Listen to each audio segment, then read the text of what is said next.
I wish you health, dear Ukrainian men and women. There was a lot of diplomatic work today, both ours and our partners, and communication between partners in support of us. Tomorrow, we expect a ceasefire. This proposal is on the table. A full and unconditional ceasefire lasting long enough to provide the necessary basis for diplomacy could bring peace much closer. Ukraine has been offering this for a long time. The partners offer the whole world to talk about it. We expect a clear answer from Russia.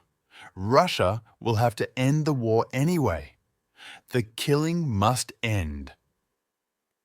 Ukrainian forces will be ready to respond in kind so that it is fair. We have repeatedly heard from our partners that they are ready to strengthen sanctions against Russia if Putin refuses to cease fire, and we will see hydrogen in our country. In Ukraine, there is no problem negotiating. We are ready for any format. I will be in Turkey this Thursday, May 10th, and there is no point in prolonging the killings, and I will be waiting for Putin in Turkey on Thursday, personally. And I hope that this time Putin will not look for reasons why he cannot do something. We are ready to talk to end the war. Thursday. Turkey. President Trump supported it. All leaders support it. Today, I spoke with French President Emmanuel Macron. Thank you for your support. I spoke with President Dubia of Finland. Alexander, thank you.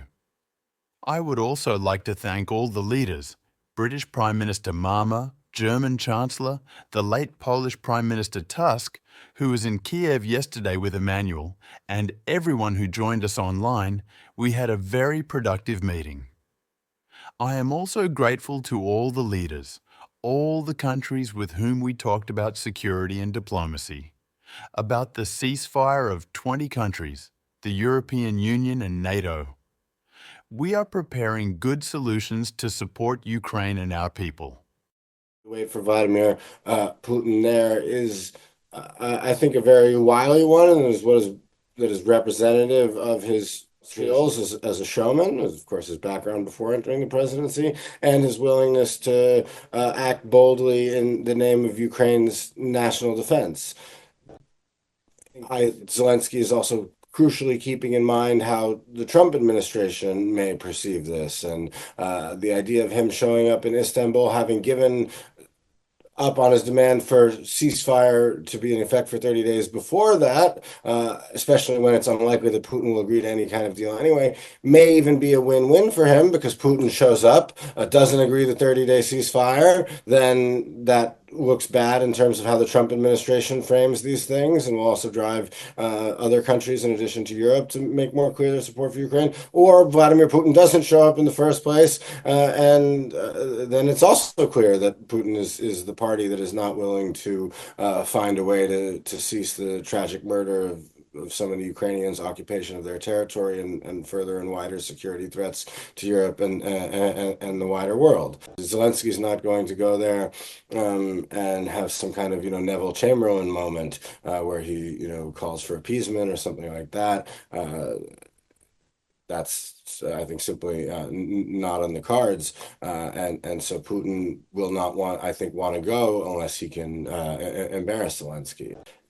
Vladimir Putin has proposed these sort of direct talks as an attempt to try to get around Ukraine's demand for a 30-day ceasefire. He understands that there are historical tensions between Volodymyr Zelensky and the U.S. President Donald Trump. His strategy is really around trying to find ways to exacerbate this, and this means that he wants to keep putting the talks in a position where it's Zelensky who has to do something, not himself first. The ceasefire is something that he has shown no willingness to actually agree to initially in the first place, nor has he softened his demands on annexing Ukrainian territory and effectively destroying the nation's sovereignty.